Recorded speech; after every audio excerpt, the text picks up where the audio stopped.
Cost में कई बार question भी क्लियर नहीं होता कि ये क्वेश्चन किस चैप्टर का है। चैप्टर जितने भी हैं, ज़्यादा है कम है, वो अपनी जगह है, लेकिन हर चैप्टर अपने आप में चैलेंजिंग है, हर चैप्टर अपने आप में इंटरेस्टिंग है, स्पेशल है। तो चलिए हम थोड़ा सा चैप्टर का, ये हमारे सिलेबस का इंट्रोडक्शन ले और फिर मैं आपसे कुछ और बातें करूंगा और हम जल्दी ही टॉपिक पर भी आ जाएंगे, हम ज़्यादा टाइम वेस्ट नहीं करेंगे। कॉस्टिंग सब्जेक्ट जिसमें आप चाहेंगे तो मैं मान के चलूंगा कि आप कॉस्ट में बिल्कुल जीरो हैं, क्योंकि आईपीसीसी का ग्राउंड सबका अच्छा नहीं होता। जिन्होंने पढ़ा है मुझसे वो शायद भूल गए होंगे, और जिन्होंने मुझसे नहीं पढ़ा है उनसे मुझे फिर ट्यून अप होने में टाइम लगेगा, क्योंकि कॉस्ट सब्जेक्ट जनरली आईपीसीसी में बहुत वीक रहता है बच्चों का।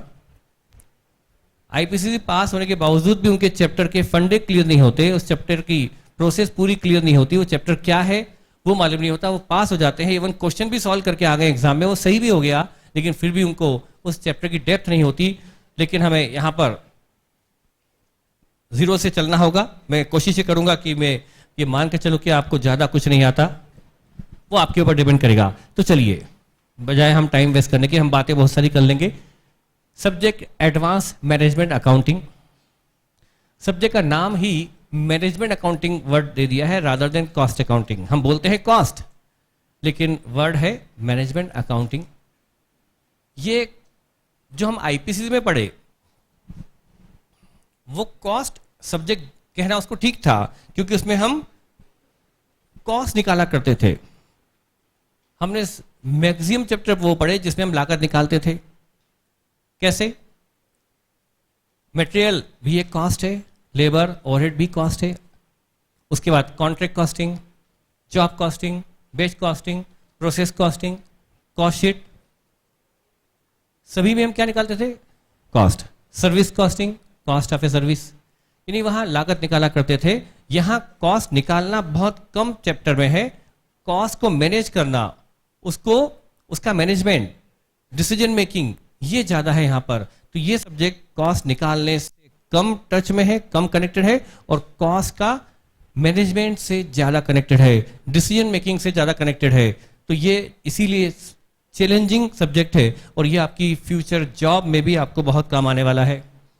तो यहां पर हमें मैनेजमेंट में कॉस्ट मैनेजमेंट पर हमें ज्यादा एम्फेसिस, कॉस्ट निकालने की बजाय कॉस्ट मैनेजमेंट पे एम्फेसिस देना है। और ये आपका second subject, second part paper का financial decision model, quantitative technique, जिसको हम आपको ये अलग से पढ़ना है। ये हमारे इस सिलेबस का हिस्सा है जो मुझे पढ़ाना है, और ये मुझे आपको नहीं पढ़ाना है, क्यूटी। इसमें कुछ फिक्सेशन नहीं होता कि कितना परसेंट किसका रोल रहता है, पर अप्रोक्सीमेटली 70% क्वेश्चंस हमारे इस पेपर से होते हैं जो हम यहां पढ़ेंगे, और 30% होते हैं क्यूटी से। ये रफ आइडिया है, पर लगभग इसके आसपास मामला चलता है। आप कभी कभी पेपर उठा लें, यही परसेंट प्रोपोर्शन लगभग रहता है। इंस्टीट्यूट पूरा 100 नंबर का ये भी पूछ सकता है, पूरा 100 ये भी पूछ सकता है। इंस्टीट्यूट की तरफ से ये ब्रेकअप नहीं है, ये एक जनरल आइडिया है। नेक्स्ट,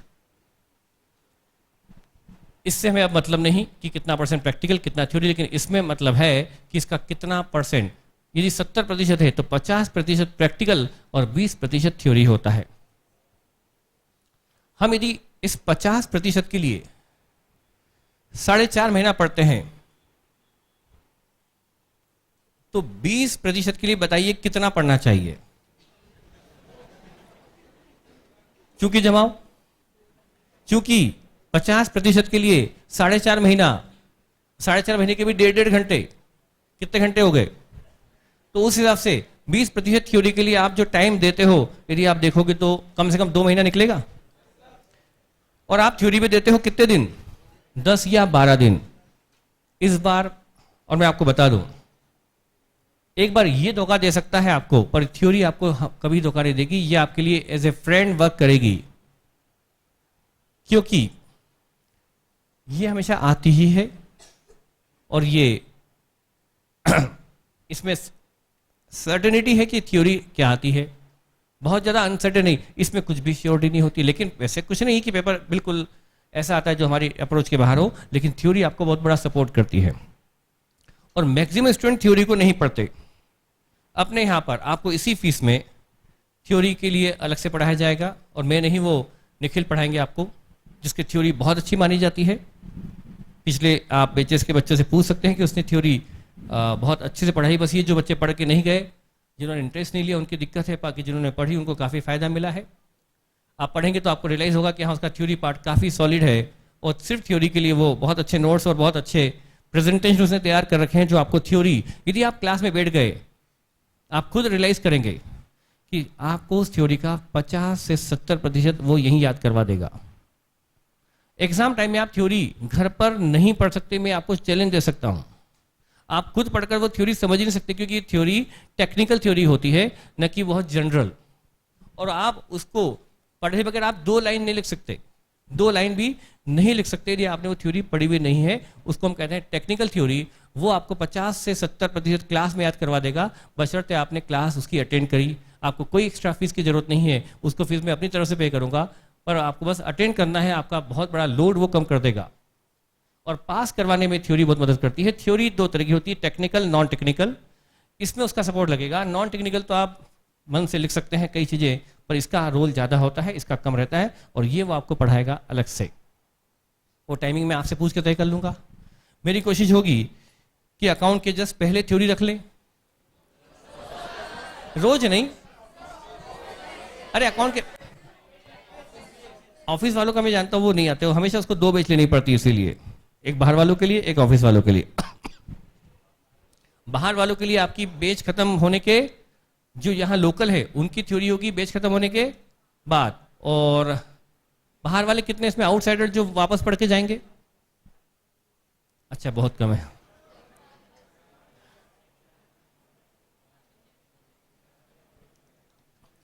अच्छा, तो चलो थ्योरी की बात बाद में करते हैं, वो कल परसों कर लेंगे। चलिए हटाएं, अभी नहीं तो हम उलझ जाएंगे। पर मैं स्टार्ट करवा लूंगा ताकि आपकी थ्योरी साथ साथ में चलती रहे, और वो आपके लिए प्रैक्टिकल से बड़ा सपोर्ट रहेगी। 99 नहीं, 100% श्योर है। अब हमारा जो सब्जेक्ट हमें पढ़ना है, एडवांस मैनेजमेंट अकाउंटिंग, जिसमें हमें कॉस्ट मैनेजमेंट पढ़ना है। उसके जो चैप्टर्स हैं उसको हम, आप चाहे तो चैप्टर्स लिख लें, और हम स्पीड से निपटा देते हैं इस राइटिंग वर्क को, ताकि हमारा आगे चैप्टर जल्दी से शुरू हो जाए। ये जो चैप्टर है, कुछ चैप्टर प्लानिंग से रिलेटेड है, कुछ चैप्टर डिसीजन मेकिंग से रिलेटेड है, कुछ चैप्टर कॉस्ट फाइंडिंग से रिलेटेड है, आप इसको नोट करते जाइए, कुछ कॉस्ट कंट्रोल से रिलेटेड है, और कुछ कॉस्ट रिडक्शन से रिलेटेड है। ये चैप्टर के हेडिंग है। चैप्टर किस सेक्टर में आता है ये लिखा हुआ है कि आपका चैप्टर किस सेक्टर में आता है। Planning, decision making, costing, cost control, cost reduction.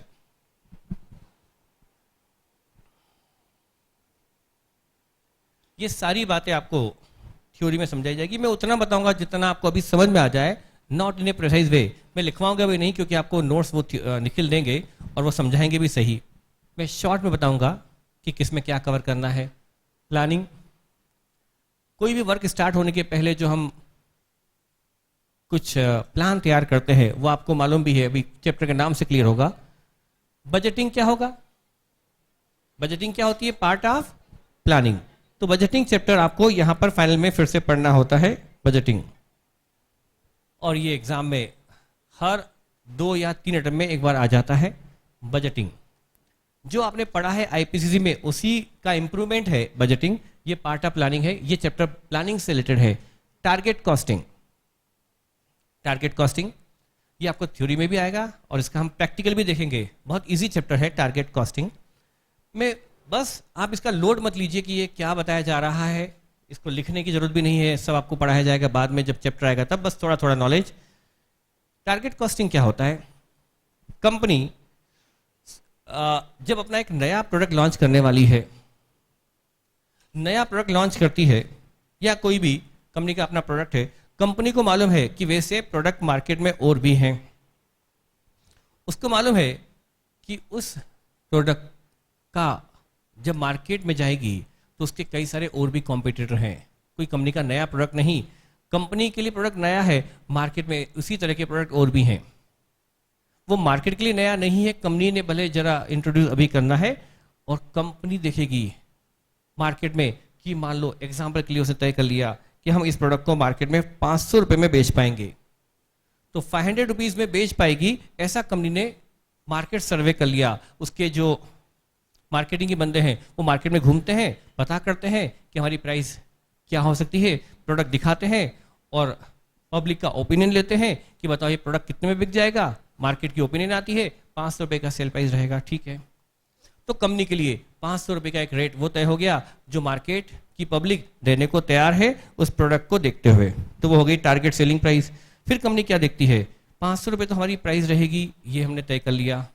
फिर देखती है कि यदि हमें प्रोडक्ट लॉन्च करना है तो हमें कम से कम इस पर 50 रुपये तो मुनाफा प्रति यूनिट मिलना ही चाहिए, नहीं तो ये प्रोडक्ट वाइबल नहीं है।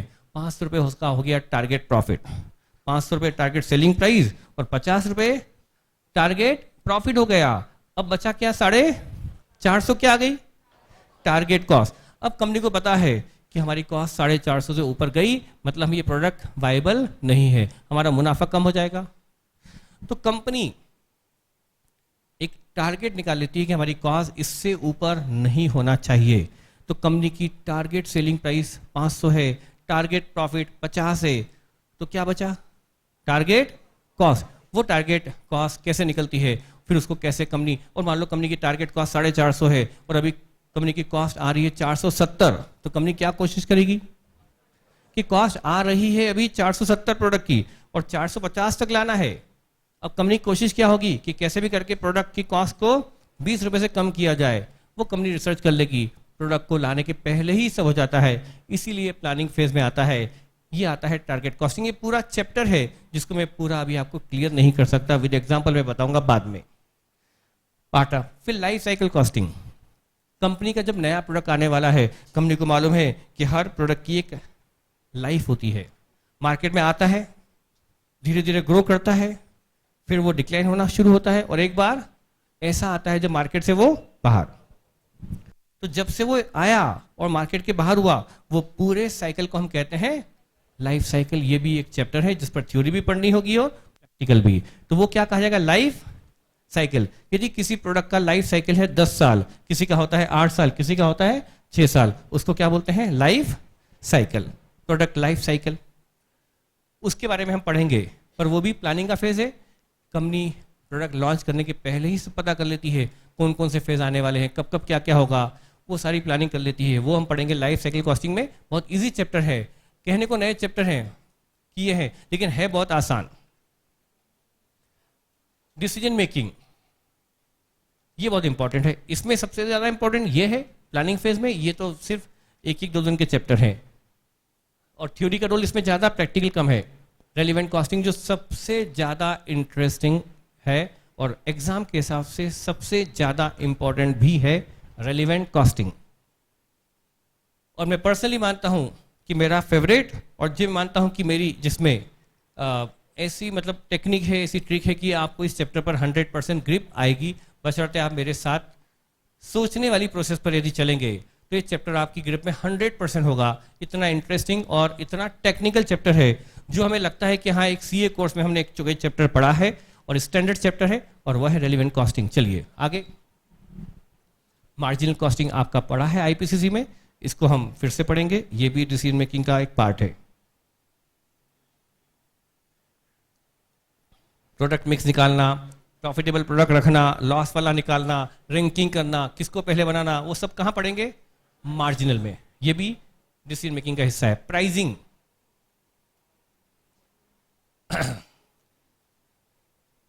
किसी प्रोडक्ट की प्राइस कैसे निकाली जाए वो पढ़ेंगे प्राइसिंग में। Fourth, transfer pricing. फोर्थ है ट्रांसफर प्राइसिंग। एक डिपार्टमेंट से दूसरे डिपार्टमेंट में जब प्रोडक्ट भेजा जाता है तो उसकी प्राइस क्या रखी जाए। एक कंपनी से दूसरी कंपनी नहीं, एक कंपनी के एक डिपार्टमेंट से दूसरे डिपार्टमेंट में जब प्रोडक्ट भेजा जाएगा वो किस प्राइस पर ट्रांसफर किया जाए। ये सबसे टिपिकल चैप्टर मानता हूं मैं। ठीक है, जब मैं करवाता हूं, मैं कह के करवाता हूं कि बहुत टिपिकल है, पर कोशिश ये होती है, मैंने इतने बारीक बारीक एग्जाम्पल बना रखे हैं पूरे सब्जेक्ट में। मैं जानता हूं कि सब्जेक्ट कितना इंटरेस्टिंग लेकिन कितना हॉरिबल है। मैं वाकई कहूँगा कि सब्जेक्ट के बारे में कि आपको ये सब्जेक्ट बहुत तकलीफ दे सकता है। पिछला पेपर जरूर अकाउंट का तकलीफ दे था, लेकिन ऐसा जनरली नहीं होता है। हमेशा तकलीफ दे पेपर होता है कॉस्ट का। मैं जानता हूँ ये कितना पेपर है टेक्निकल, जिसके अंदर आपको किसी भी तरह की समस्या का सामना कभी भी करना पड़ सकता है। अकाउंट में तो एक्सेप्शन है वो पेपर, लेकिन कॉस्ट में ये फ्रिक्वेंट है। पेपर टफ होना अकाउंट में एक्सेप्शन है, लेकिन कॉस्ट में ये बिल्कुल फ्रिक्वेंट है कि कभी भी पेपर इजी आ जाए, ये कम होता है। तो आप, लेकिन घबराने वाली बात ऐसी नहीं, बिल्कुल हमने इसको हर चैप्टर को बहुत छोटे छोटे हिस्सों में डिवाइड कर लिया। बहुत छोटे छोटे एग्जाम्पल मैंने बनाए हैं, वो करेंगे 99% श्योर है कि हमारे लिए वो चैप्टर बहुत आसान होगा। वो हम इसको भी इजी कर लेंगे, और पिछली बैच में इजी हुआ है कंपेयर टू अदर बैचेज। मेरा पिछली बैच में चैप्टर सबसे अच्छा गया। मैं बच्चों को टफ टफ कहता रहा और बच्चों ने फटाफट सारे क्वेश्चन करना शुरू कर दिए, क्योंकि उनको बेसिक क्वेश्चन अच्छे करवा दिए थे। तो वो खुद इस कैपेबल थे कि हाँ क्वेश्चन कर पाए। और मेरी कॉस्टिंग में भी यही टेक्निक होगी कि मैं सिर्फ क्वेश्चन करवाऊंगा नहीं, आपको इस लायक बनाऊंगा, कोशिश करूंगा कि आप क्वेश्चन खुद कर पाएं, न कि सिर्फ क्वेश्चन पढ़ा, समझा, समझ में आ गया, लेकिन अगले क्वेश्चन में आप फिर साफ हो गए। तो जरूरी है कि आपको अननोन क्वेश्चन फेस करने की आदत डालनी ही है। अकाउंट में तो नोन क्वेश्चन आते हैं frequently, unknown question by chance आते हैं, लेकिन कॉस्ट में हमेशा क्वेश्चन अननोन ही होता है। और ये वही मैनेज कर पाएगा जिसको अननोन क्वेश्चन करने की हैबिट है। भले आपने 20 क्वेश्चन कर लिया, आपको टीचर ने 20 क्वेश्चन कराए, 20 क्वेश्चन आपको बहुत समझ में आ गए, आपने एक एक पॉइंट लिख भी लिया 20 क्वेश्चन का, 21वां क्वेश्चन आप क्लास में कर एग्जाम में आएगा, मैनेज नहीं कर पाओगे।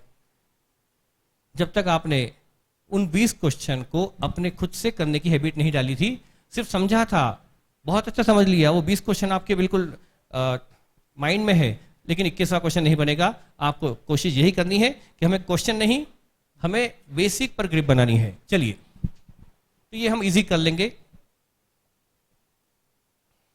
ये हमारा पढ़ा हुआ चैप्टर है सर्विस कॉस्टिंग, 2 दिन का है। आगे सर्विस सेक्टर, इसमें हम कॉस्ट निकालते हैं।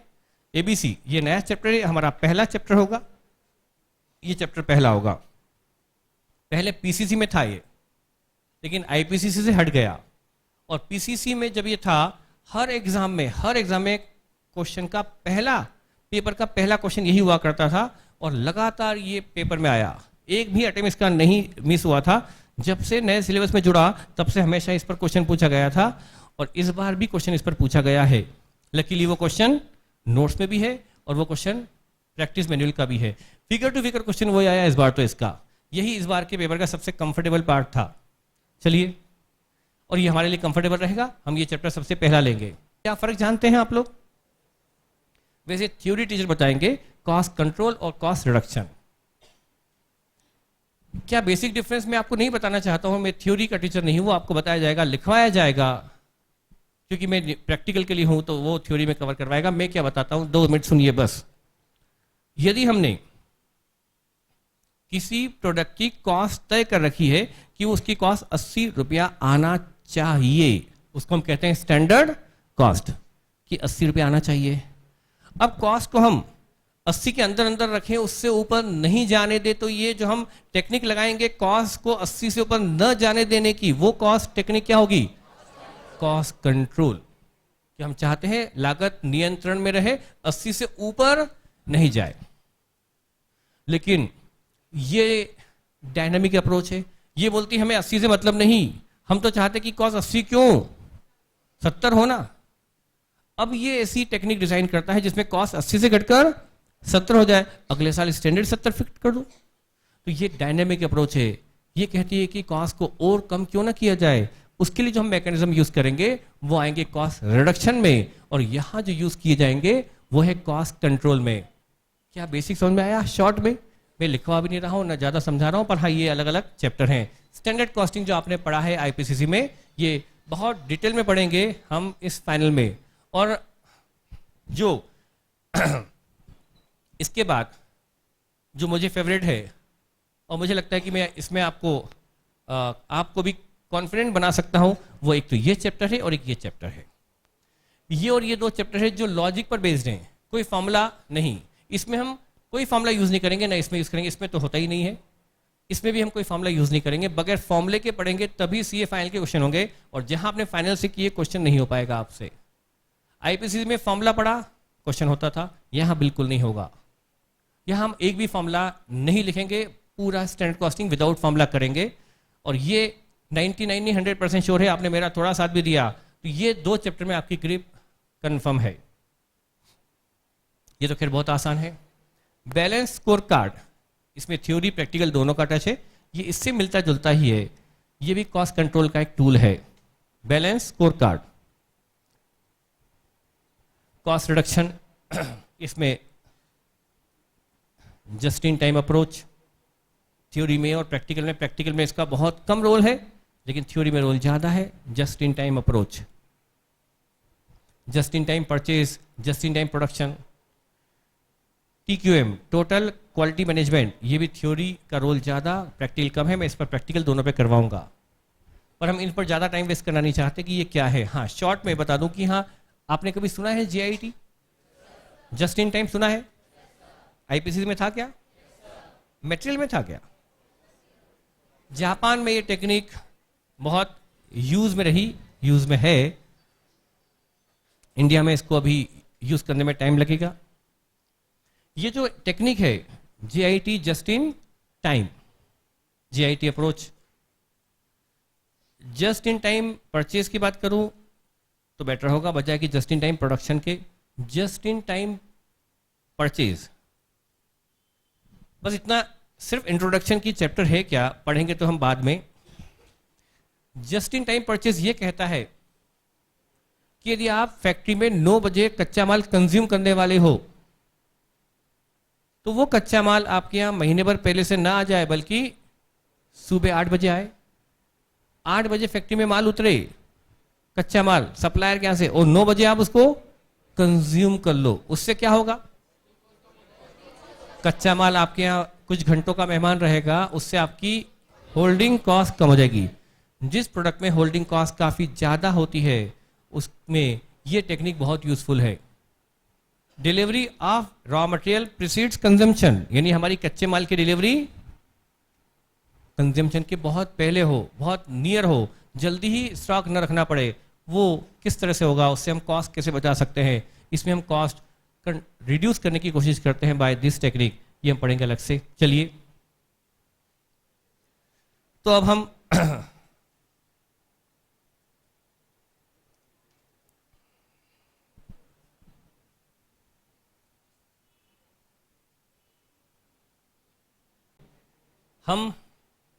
इन सब बातों के बाद विदाउट वेस्टेज ऑफ टाइमिंग, क्योंकि बातें करने के लिए हमारे पास बहुत टाइम रहेगा, आगे भी हर जगह हम कुछ डिस्कस करते रहेंगे, लेकिन हम जल्दी ही किसी चैप्टर की तरफ शिफ्ट हो सकते हैं। और पहला चैप्टर मैं वो लेना चाहूंगा जो आपने पहले पढ़ा हुआ नहीं है, और वो है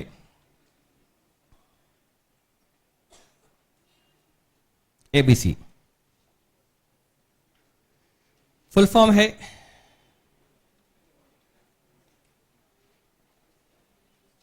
activity based costing. Activity based costing,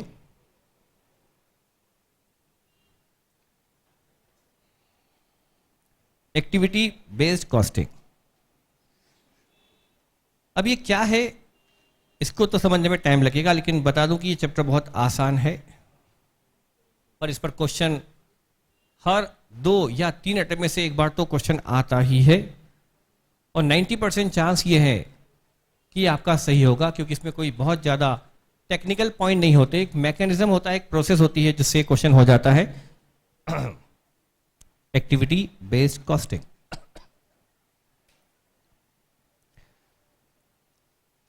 इसको समझने के लिए हमें IPCC के एक चैप्टर की तरफ जाना पड़ेगा, और वो चैप्टर IPCC में भी काफी इंपॉर्टेंट और काफी अच्छा हुआ करता था, चैप्टर ओवरहेड्स। चैप्टर ओवरहेड्स का एक्सटेंशन है ये चैप्टर। यदि सही मायनों में जब हम ये पढ़ेंगे, तो इस चैप्टर का तो ये मानना है कि जो आपने IPC में पढ़ा वो सब यूजलेस है, वो आपको पढ़ाना ही नहीं चाहिए। वो चीज जो गलत है, जो गलत एक्सेप्ट कर ली गई है कि वो गलत है, वो गलत चीज आपको क्यों पढ़ाई जाए, उस चैप्टर का एक्सटेंशन है, इंप्रूवमेंट है एक्टिविटी बेस्ड कॉस्टिंग। तो मुझे इस चैप्टर की ये जो अप्रोच है, क्या इसमें नया है, वो समझाने के लिए मुझे आपको पहले आईपीसीसी का पुराना बेसिक समझाना पड़ेगा। क्या आप पुराना समझे बगैर नया समझना चाहते हो, या पहले ये भी समझना चाहोगे कि पहले क्या पढ़ा?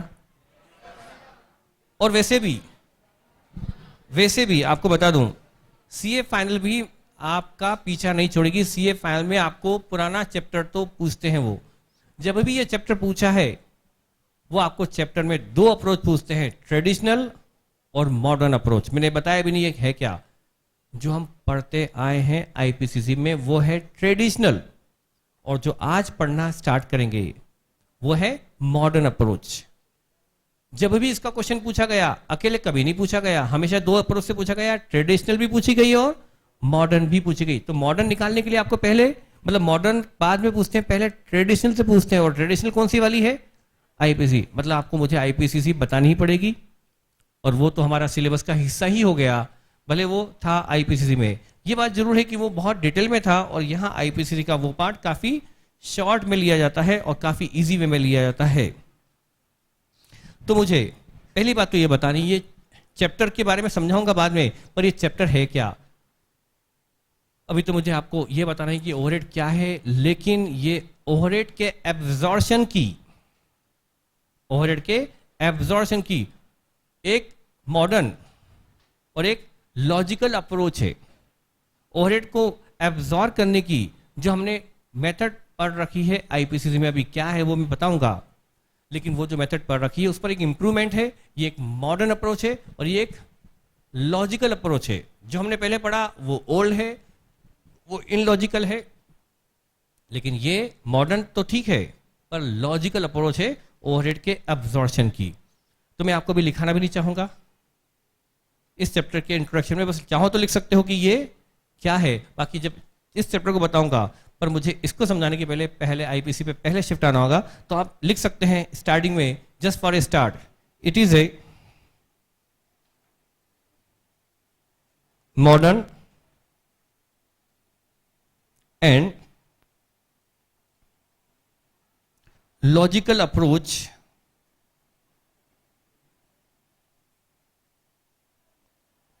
of overhead absorption.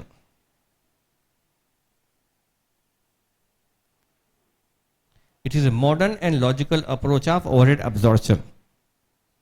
अब ये ओवरहेड क्या है, अब्जॉर्प्शन क्या है, ये सब भी हमें समझना है। अभी आपके लिए सब कुछ हो सकता है ब्लैंक हो, बस मैंने लिखवा दिया कि ये ओवरहेड के एब्जॉर्प्शन की एक न्यू टेक्निक है, लॉजिकल टेक्निक है, मॉडर्न टेक्निक है।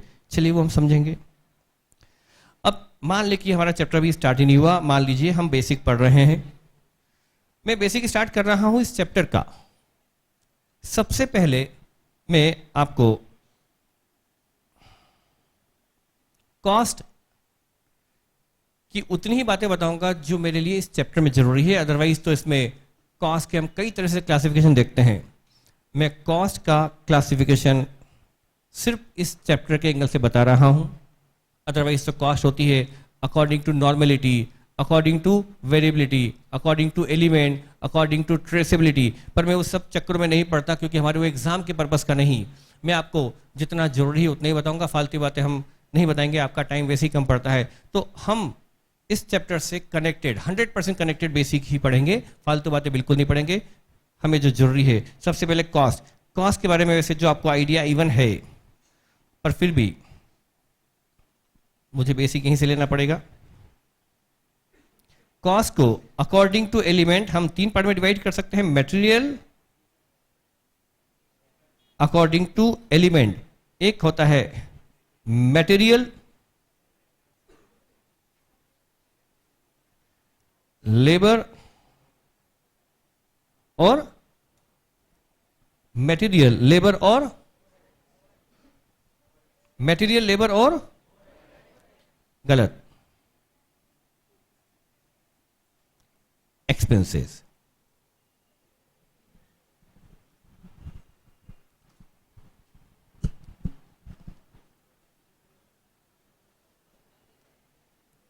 Material, labour and expenses correct है। ओवरहेड यदि बोलते तो मैं कहूंगा आप गलत हैं। मटेरियल, लेबर और ओवरहेड नहीं, मटेरियल, लेबर एंड एक्सपेंसेस। अभी आपको अपनी गलती खुद पता पड़ेगी।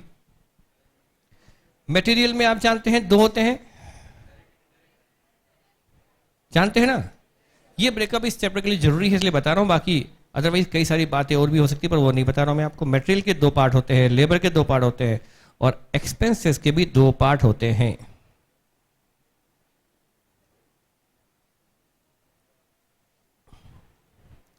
वो दो पार्ट जो आपको मालूम है, पहला डायरेक्ट मटेरियल और दूसरा होता है इनडायरेक्ट मटेरियल। डायरेक्ट और इनडायरेक्ट। लेबर में भी डायरेक्ट और इनडायरेक्ट और एक्सपेंसेस में भी डायरेक्ट और इनडायरेक्ट।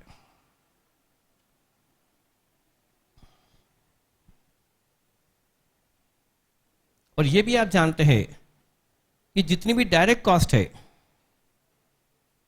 सारी डायरेक्ट कॉस्ट को यदि जोड़ा जाए, यह सब आपका पढ़ा हुआ आईपीसी में, फिर भी सारी डायरेक्ट कॉस्ट को जोड़ा जाए तो क्या बनती है?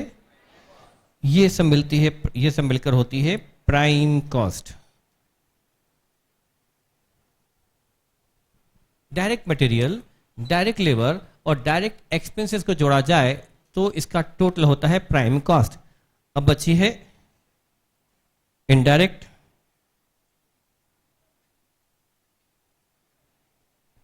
इनडायरेक्ट मटेरियल,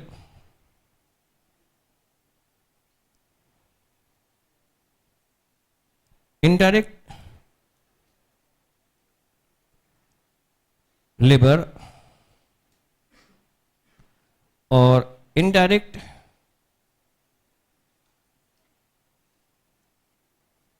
एक्सपेंसेस, इनको जोड़ा जाए तो क्या बनती है? इन तीनों को जोड़ने पर क्या बनता है? ओवरहेड। तो बताइए, क्या आप इसको ओवरहेड बोल सकते थे? आप इसको बोल रहे थे ना ओवरहेड। बताइए क्या ये ओवरहेड सही था? ओवरहेड यहां आएगा कि यहां आ चुका? नीचे आएगा ना ओवरहेड। तो ओवरहेड ये है। क्या हो गया? ओवरहेड, क्या ये सही था कि आप यहां ओवरहेड कहो? ओवरहेड किस किस का टोटल हो गए? इनडायरेक्ट मटेरियल, इनडायरेक्ट लेबर और इनडायरेक्ट एक्सपेंसेस का टोटल होता है ओवरहेड। ओवरहेड कौन कौन से? फैक्ट्री ओवरहेड, ओवरहेड ऑफिस के और ओवरहेड सेलिंग एंड डिस्ट्रीब्यूशन को हम कंबाइन नहीं कर देते हैं। फैक्ट्री ओवरहेड, ऑफिस और सेलिंग एंड डिस्ट्रीब्यूशन ओवरहेड।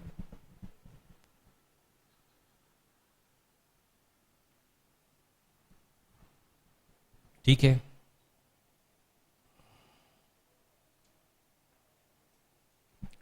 अब इसमें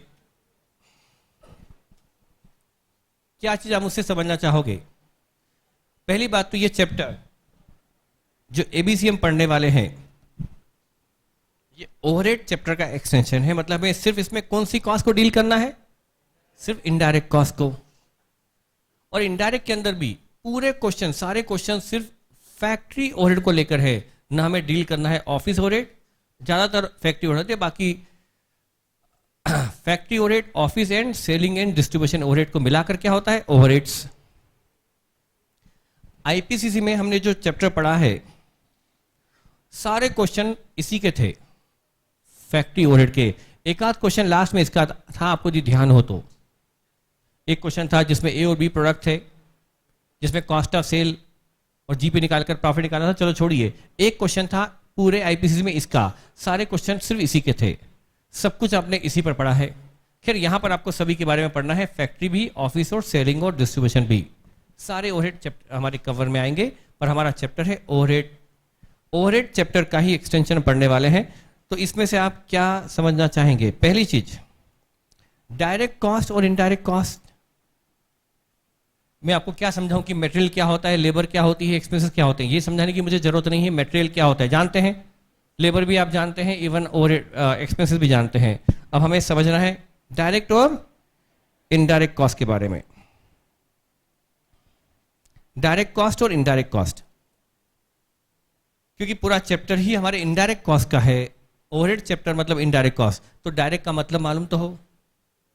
डायरेक्ट कॉस्ट का यदि मैं आपको बिल्कुल साधारण मीनिंग जो आपके समझ में आए और जो आपको सुनकर अच्छा लगे और लगे कि हाँ समझ में आ गया, वो बताऊं तो आपको अच्छा लगेगा कि हाँ ये मतलब है, चाहे वो 100% करेक्ट ना हो।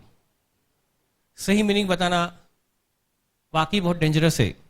मैं पिछली बैचेस से बताते आया हूं इसका सही मीनिंग, लेकिन मैंने 2-4 बच्चों से बात करी जो मुझसे पढ़े हुए हैं।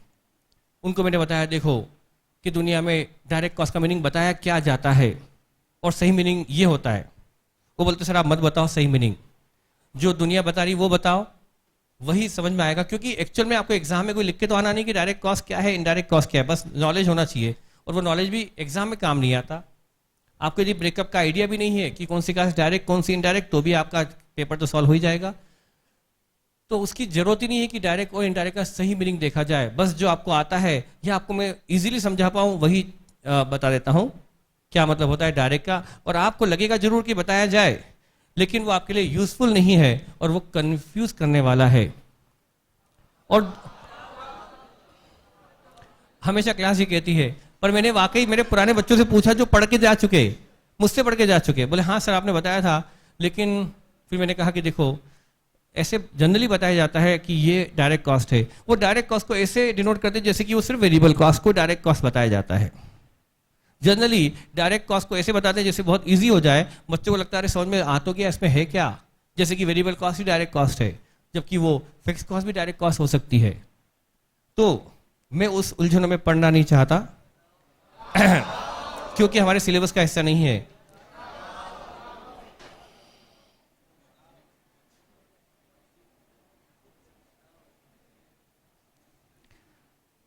अच्छा चलिए, आप लोग क्या जानते हैं, गलत सलत जो भी कुछ तो जानती है ना, मैं बताऊंगा, चलो मुझे कोई दिक्कत नहीं। मैं अभी दिन में 4 बजे ऊपर बैठकर ये तय करके आया था कि किसी भी हालत में मैं आपको डायरेक्ट कॉस्ट नहीं बताऊंगा। उस जिससे मैं बैठा था उसने भी कहा सर मत बताना, बोले हाँ सर सही है मत बताना। वो तो ये सोच रहा होगा सर नहीं बताने वाले आज, क्योंकि वो, चलो आप बताएं। Cost which is identifiable with product, cost which can be identified to a product, किसी एक प्रोडक्ट में जिस कॉस्ट को आइडेंटिफाई कर पाए वो कॉस्ट होती है direct, which is identifiable per unit, which is identifiable per unit. ये पढ़ा होगा आपने थ्योरी में। जो कॉस्ट किसी प्रोडक्ट किसी उत्पाद पर के लिए अलग से पता की जा सके, जिस प्रोडक्ट के लिए वो इनकर हुई है वो पता कर सके हाँ ये इसके लिए लगी है, तो वो कॉस्ट डायरेक्ट होती है। अब जैसे जो किताबों में भी लिखा जाता है cost which is identifiable per unit of A product, ठीक है, किताबों में भी ऐसा ही लिखा जाता है कि प्रति यूनिट जिस कॉस्ट को हम व्यक्त कर पाए कि इस एक यूनिट में ये कॉस्ट लगी होगी, वो कॉस्ट होती है direct.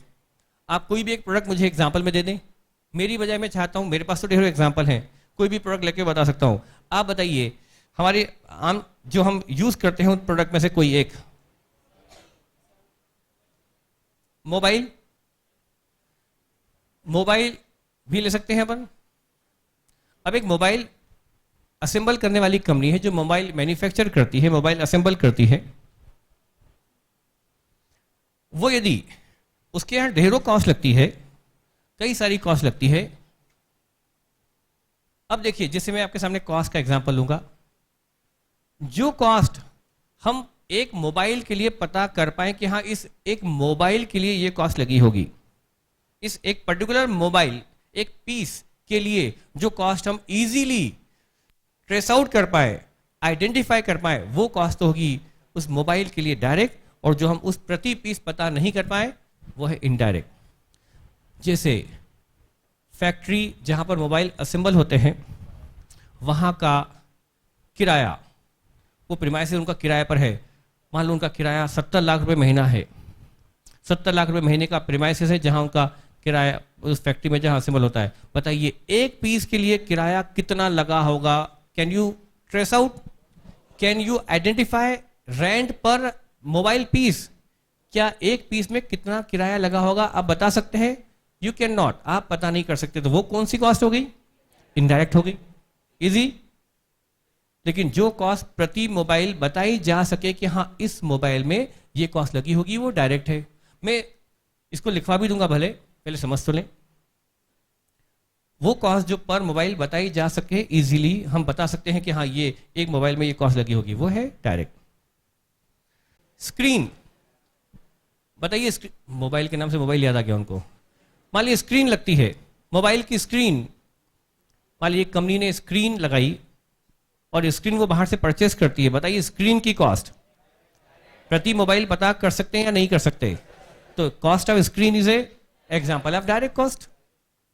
Correct. Mobile cabinet, mobile cabinet, screen के अलावा कैबिनेट जिसमें सारे कल पुर्जे, वो कैबिनेट डायरेक्ट कॉस्ट है, 100% डायरेक्ट कॉस्ट है। इवन इसमें जो इक्विपमेंट लगते हैं, मशीन लगती है, वो सब क्या है? डायरेक्ट कॉस्ट है।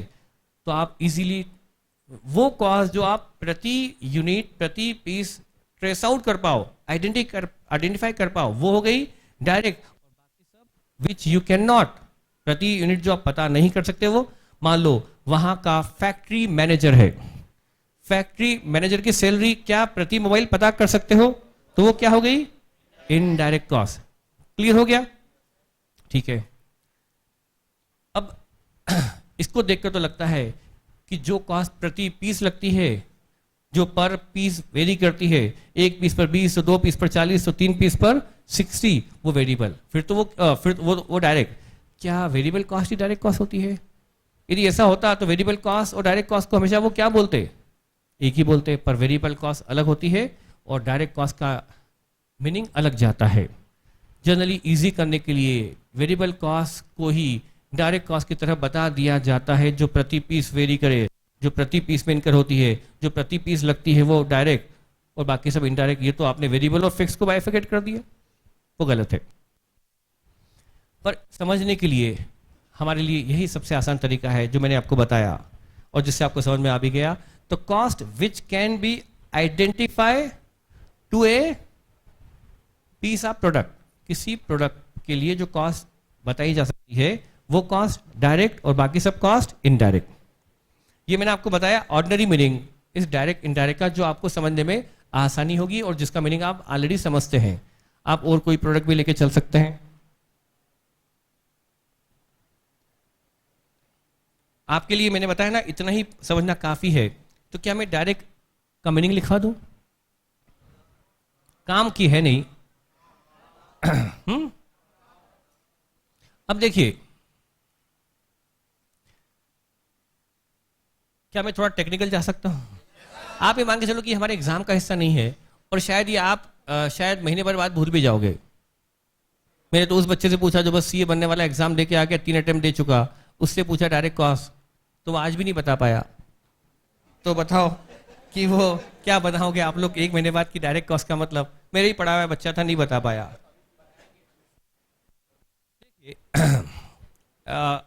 इसके लिए पर यूनिट वर्ड यूज करना ठीक नहीं। जो टेक्निकल वर्ड है जो किताबों में भी नहीं मिलेगा वो होता है, क्या आप लोग इस रिस्क के लिए तैयार हो फालतू बातें सुनने के लिए? प्रति यूनिट नहीं बोलना चाहिए, पर कॉस्ट ऑब्जेक्ट। क्या बोलना चाहिए? पर कॉस्ट ऑब्जेक्ट। यदि हमें किसी इंडस्ट्री में, उसी मोबाइल की बात करूं मैं, मान लीजिए कंपनी ने, मैं इसी में बात करूं, कंपनी ने, इस मोबाइल असेंबल कंपनी ने के पास एक दूसरी कंपनी आती है, मान लीजिए कोई एक पर्सन है, उसने कहा मोबाइल कंपनी को कि मेरे लिए तुम 2000 पीसेस मोबाइल के बनाओ, 2000 पीसेस ऑफ मोबाइल। मुझे अपने यहाँ मैरिज फंक्शन में मेरे गेस्ट को मैं स्पेशल मोबाइल गिफ्ट करना चाहता हूँ, मैं 2000 मोबाइल मेरे लिए बनाओ आप। और ये मोबाइल हो जो मार्केट में कहीं भी नहीं हो, मार्केट में ये सेल नहीं होते हो। मुझे मान लो कोई दुबई का शेख है, वो कहता है किसी चाइनीज कंपनी को कि मुझे 2000 मोबाइल चाहिए, किसी को मतलब कि मुझे अपने मैरिज फंक्शन में, अपने फैमिली के किसी मैरिज फंक्शन में 2000 मोबाइल गिफ्ट करना है, और इसकी डिज़ाइन वगैरह बिल्कुल यूनिक हो, जो दुनिया में कहीं नहीं हो। अब मोबाइल कंपनी के पास ये एक ऑर्डर आता है। अब मोबाइल कंपनी यहां पर कॉस्ट पर मोबाइल निकालेगी या पूरे 2000 मोबाइल की कॉस्ट एक साथ निकालेगी? ये एक ऑर्डर है, ये लॉट है। उसका कॉस्ट टारगेट क्या है? वो प्रति पीस कॉस्ट निकालेगी। क्या उसको प्रति पीस बेचना है? उसको तो पूरा लॉट। इसको प्रति पीस कॉस्ट निकालने की जरूरत ही नहीं है। इसको प्रति पीस न बेचना है न प्रति पीस इसकी प्राइस निकालनी है। तो ये जो कॉस्ट निकालेगी पूरे लॉट की या एक एक मोबाइल की? पूरे लॉट की। उसको प्रति पीस से मतलब नहीं। और यही ये मोबाइल मार्केट में बेचने के लिए बना रही होती तो फिर उसको उसका कॉस्ट निकालने का मकसद प्रति पीस होता। यदि उसको कॉस्ट पर मोबाइल निकालनी है तो हम एक मोबाइल को कहेंगे हमारा कॉस्ट ऑब्जेक्ट क्या है?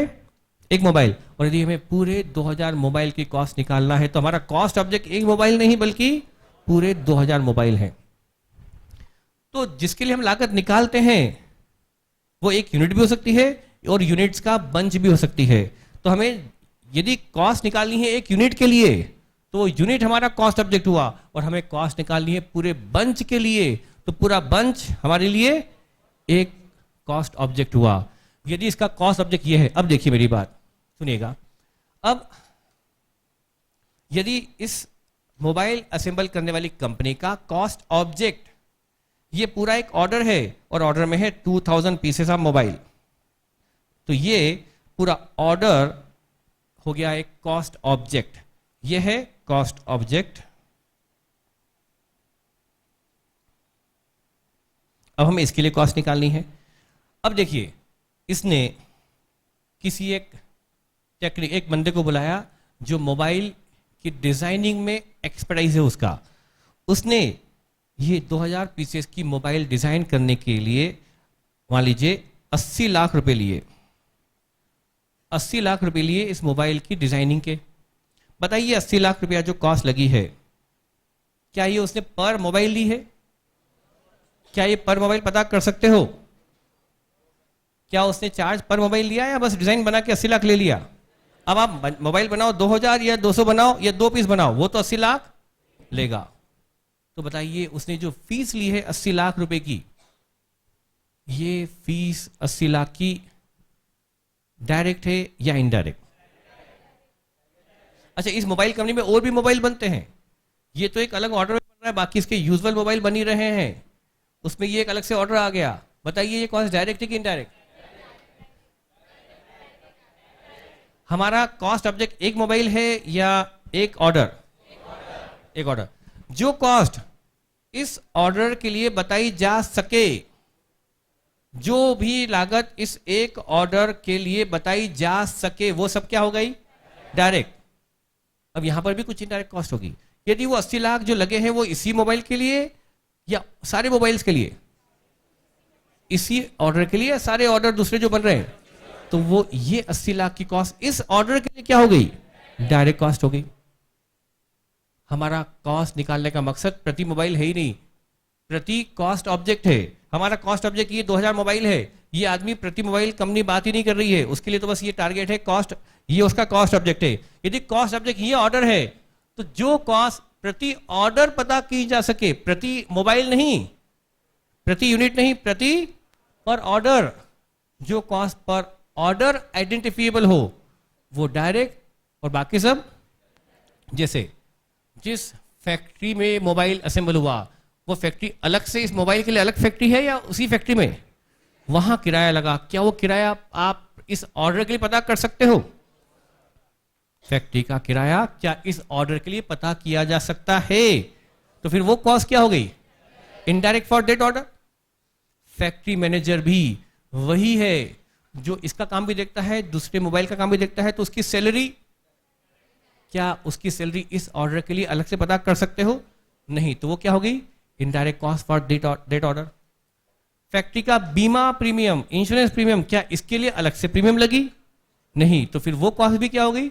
Indirect for that order. Correct? इस तरह से जो कॉस्ट पर पीस नहीं, पर मोबाइल नहीं, बल्कि पर ऑर्डर में आइडेंटिफिएबल हो, वो इस ऑर्डर के लिए क्या मानी जाएगी? Direct cost. ये डायरेक्ट कॉस्ट है इस ऑर्डर के लिए। ये प्रति पीस पता नहीं, लेकिन ये डायरेक्ट कॉस्ट मानी जाएगी इस ऑर्डर के लिए। क्लियर आपको? तो कॉस्ट क्या लिखेंगे? कॉस्ट विच इज आइडेंटिफिएबल पर cost object is called direct cost. यदि मैं सही बोल रहा हूं, ये कॉस्ट, ये चीज आप लिखकर भी आ जाओ तो शायद चेक करने वाले को समझ भी नहीं आएगी कि ये क्या लिख रहा है कॉस्ट ऑब्जेक्ट, क्योंकि चेक करने वाले कोई बहुत एक्सपर्ट पर्सन नहीं होते।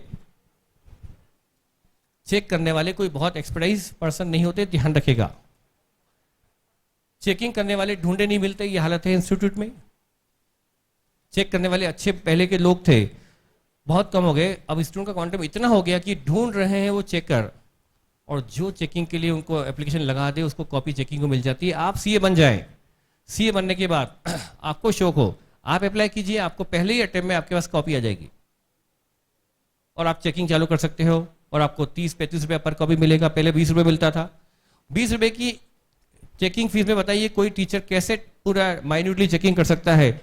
इतना लेंदी वर्क होता है कॉपी चेकिंग कि कोई भी बहुत टेक्निकल बंदा कभी भी कॉपी चेक करने में अपना टाइम नहीं देगा, वो दे देता है अपने जूनियर्स को। कोई समझ ही नहीं पाएगा आप क्या लिख रहे हो। तो अब मैं आपको डायरेक्ट कॉस्ट का मीनिंग क्या लिखवाऊं? क्या मेरी बात आपको समझ में आ गई?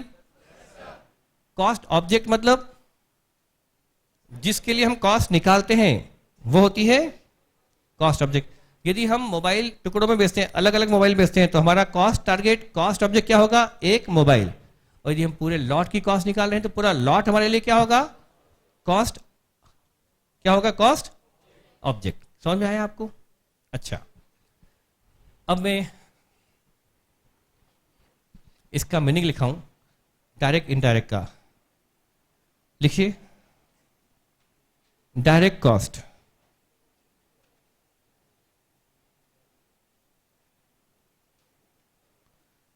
क्या लिखेंगे? Cost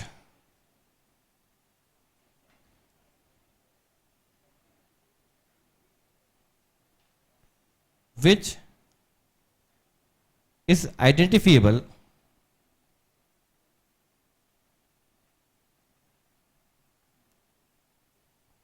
per cost object. अब वैसे तो ये सही वर्ड है, आइडेंटिफिएबल पर कॉस्ट ऑब्जेक्ट इज कॉल्ड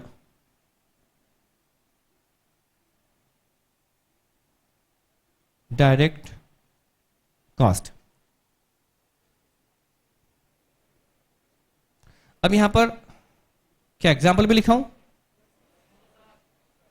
इसको बोलते हैं ट्रेसेबल भी बोलते हैं। Identifiable means traceable, which can B trace out in A product. पर वो एक नई टर्म हो जाएगी, नई आपको टर्मिनोलॉजी सीखनी पड़ेगी। आइडेंटिफिएबल ज्यादा इजी है बजाय की traceable. Cost which can B trace out in A product, वो भी मतलब होता है डायरेक्ट कॉस्ट का। एग्जाम्पल भी लिखाऊं? Example, if we have to find out cost of a mobile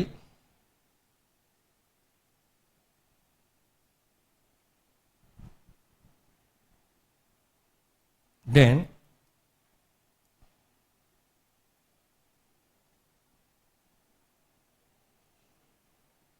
cost of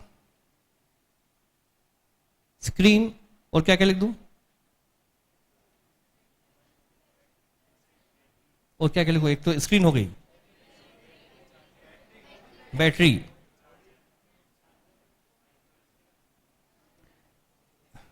charger भी, body, cabinet, etcetera are direct cost.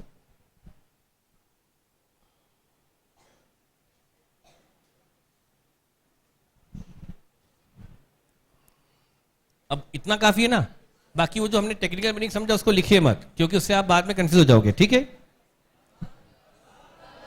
क्या हुआ, टाइम हो गया अभी से? वैसे हमारा टाइम आज तो नहीं हुआ, बस वो लिख लो, इनडायरेक्ट का लिख लो लास्ट में। Indirect cost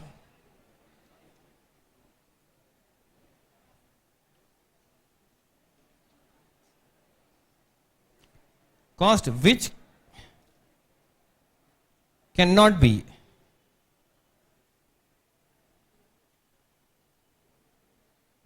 identified per product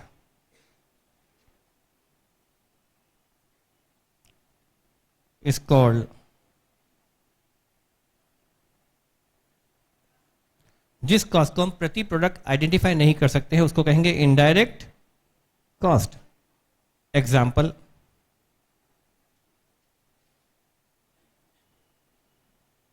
for one mobile, ये हमारा ब्रैकेट में क्या लिख दिया मैंने, कॉस्ट,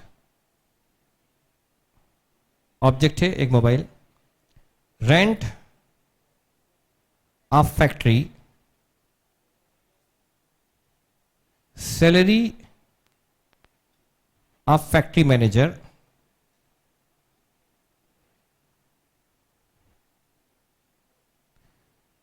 इंश्योरेंस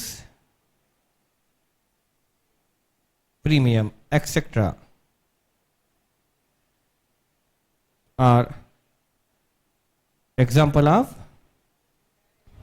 इनडायरेक्ट कॉस्ट। क्या समझ में आ गया? बस अच्छा, मैंने आपको कुछ अब ये कोई थोड़े मैंने स्क्रीन पे दिखाने के लिए बना रखे हैं, वो तो देख लो। इसमें आपको लिखना कुछ नहीं, बस आपको 10 मिनट बैठना है। मेरी बात सुनिए, 10 मिनट बैठना है बस। अच्छा चलिए, आपको बताना है कि कौन सी कॉस्ट डायरेक्ट है और कौन सी कॉस्ट इनडायरेक्ट है। बस आपको लिखना कुछ नहीं, बस सिर्फ देखना है। एक फर्नीचर इंडस्ट्री है, आपकी कॉपी वाली बंद कर दो, दिमाग के दरवाजे बंद कर दो तो भी चलेगा। अब आपको घर जाने को मिलने वाला है, मैंने कहा थोड़ा सा, तो आज तो पहला दिन है, अब इतनी बड़ी बड़ी बातें। चलिए, ये एक फर्नीचर फैक्ट्री है। फर्नीचर फैक्ट्री में मटेरियल डायरेक्ट इनडायरेक्ट होता है, लेबर भी डायरेक्ट इनडायरेक्ट होती है। क्या आपको थोड़ा थोड़ा आइडिया है डायरेक्ट इनडायरेक्ट लेबर का भी?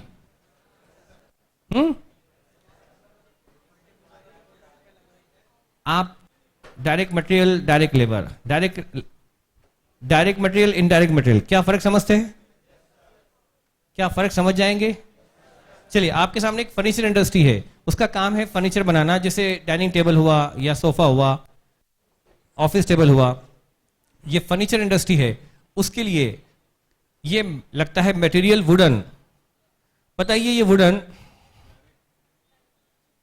कौन सी कॉस्ट है? एक डाइनिंग टेबल बनाने में कितना वुडन लगता है?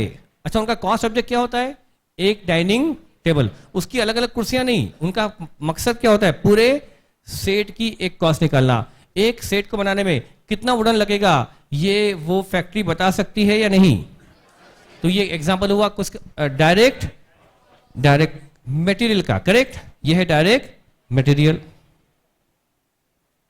अच्छा, ये क्या दिख रहा है आपको? नहीं दिख रहा आपको? क्या है ये? फोम नहीं दिख रहा? फोम, ये फोम जो लगता है फर्नीचर मेकिंग में, सोफा वगैरह में, ये एग्जांपल कौन सी कॉस्ट का है? Direct and indirect? डायरेक्ट। चलिए, ग्रीस एक डाइनिंग टेबल बनाने में जो, अच्छा ग्रीस कहाँ लगता है? मशीन्स में, मशीन में लगता है ना, मशीन में डाला जाता है ऑयलिंग एंड ग्रीसिंग। तो एक डाइनिंग टेबल बनाने में कितना ग्रीस लगा है? ये आपको क्या आइसक्रीम तो नजर नहीं आ रही ना, ग्रीस है ये। तो ये पर डाइनिंग टेबल कितना ग्रीस लगा है, कैन यू फाइंड आउट? तो ये कौन सा मटेरियल है तो ये मटेरियल डायरेक्ट या इनडायरेक्ट? आप एक डाइनिंग टेबल बनाने में कितना ग्रीस आपने मशीन में डाला, you can not find out. तो ये एग्जांपल है इनडायरेक्ट मटेरियल का। यह है प्लाईवुड, ये कौन सा एग्जाम्पल? डायरेक्ट। ये लेबर है, यदि ढंग से पढ़ाई नहीं करोगे तो यही नौकरी मिलेगी। ये वॉचमैन है जो फैक्ट्री के बाहर खड़ा होकर, सिक्योरिटी गार्ड है ये, इसकी सैलरी है तो लेबर, तो ये डायरेक्ट लेबर है या इनडायरेक्ट? क्या इस सिक्योरिटी ऑफिसर ने एक डाइनिंग टेबल बनाने के लिए कितनी सैलरी ली? Can you find out? तो ये कौन सा लेबर हुआ? इनडायरेक्ट लेबर हुआ। ये वर्कर फैक्ट्री में काम कर रहा है या प्रोडक्शन एक्टिविटी में सपोर्ट कर रहा है? ये आपको क्या दिख रहा है? ये क्या दिख रहा है? स्टोर्स। स्टोर में ये क्या कर रहा है? चोरी कर रहा है। इतना मेहनत कश आदमी दिख रहा है आपको? तो ये आदमी स्टोर में देखो, अरे भाई ये बिल्कुल सपोर्ट से उठा रहा है। तो देखिए ये स्टोर में वर्क कर रहा है, तो ये स्टोर का स्टाफ है। क्या प्रति डाइनिंग टेबल इसने कितना वेजेस लिया होगा? ये स्टोर डिपार्टमेंट में काम कर रहा है, ये स्टोर का स्टाफ है। एक डाइनिंग टेबल को बनाने में इसने स्टोर डिपार्टमेंट में कितनी वेजेस ली होगी? Can you find out? तो ये लेबर क्या होगी? Indirect labour. और इसमें एक वीडियो था ना,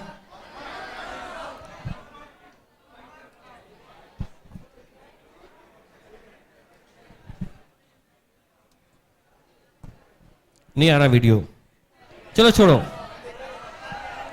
बस दो चीज पिक्चर बची है। ये कौन से वर्कर वेल्डिंग कर रहे हैं? लोग स्टील फर्नीचर में जो बेस होता है उसमें स्टील फर्नीचर है, स्टील के अंदर वेल्डिंग कर रहे हैं। ये वर्कर प्रोडक्शन एक्टिविटी में लगे हैं, प्रोडक्शन को सपोर्ट दे रहे हैं। जो खुद प्रोडक्शन कर रहे हैं वो डायरेक्ट, और जो प्रोडक्शन में सपोर्ट करें वो, तो ये प्रोडक्शन ही कर रहे हैं या प्रोडक्शन में सपोर्ट? तो ये अरे वेल्डिंग कर रहे हैं लोग, वेल्डिंग कर रहे हैं, सपोर्ट है प्रोडक्शन में, तो फिर प्रोडक्शन कौन करता है? अरे डायरेक्ट वर्कर है, इनडायरेक्ट वर्कर है, यही प्रोडक्शन कर रहे हैं। ये प्रोडक्शन सपोर्ट नहीं, वेल्डिंग कर रहे हैं, मतलब वेल्डिंग करके ये फर्नीचर ही बना रहे हैं। तो ये कौन से वर्कर हुए? डायरेक्ट। मुझे लग गया घर भागना है आपको। इसके आगे ये क्या है?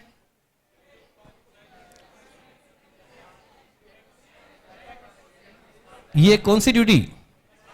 Excise duty. एक्साइज ड्यूटी कौन सी कॉस्ट है? डायरेक्ट या इनडायरेक्ट? ये है एग्जांपल ऑफ डायरेक्ट एक्सपेंस। ये है पहली बात तो मटेरियल या लेबर या एक्सपेंस? एक्सपेंस। डायरेक्ट या इनडायरेक्ट? ये है एग्जांपल ऑफ डायरेक्ट। जितना आप प्रोडक्शन करके सेल करोगे उस पर लगती है एक्साइज ड्यूटी। जितना ज्यादा प्रोडक्शन एंड सेल उतनी ज्यादा excise duty. No production no duty. जितनी ज्यादा वैल्यू का आइटम होता है ड्यूटी उतनी, तो ये प्रोडक्शन के क्वांटम पे कम ज्यादा होती है। तो ये हो गया एग्जांपल ऑफ डायरेक्ट एक्सपेंस। और ये सब स्टेशनरी कॉस्ट।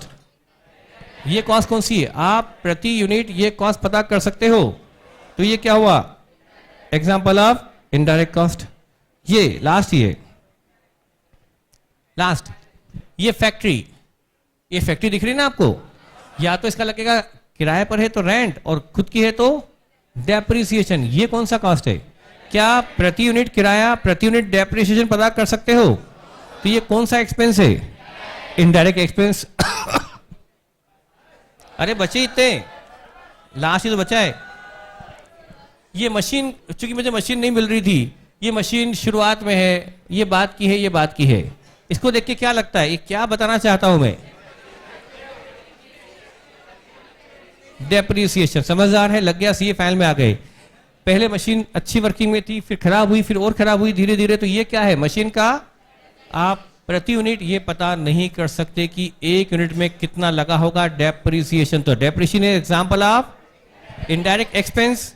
अच्छा, दो और बचे बस। ये क्या है? इलेक्ट्रिसिटी बोलूं या पावर बोलूं?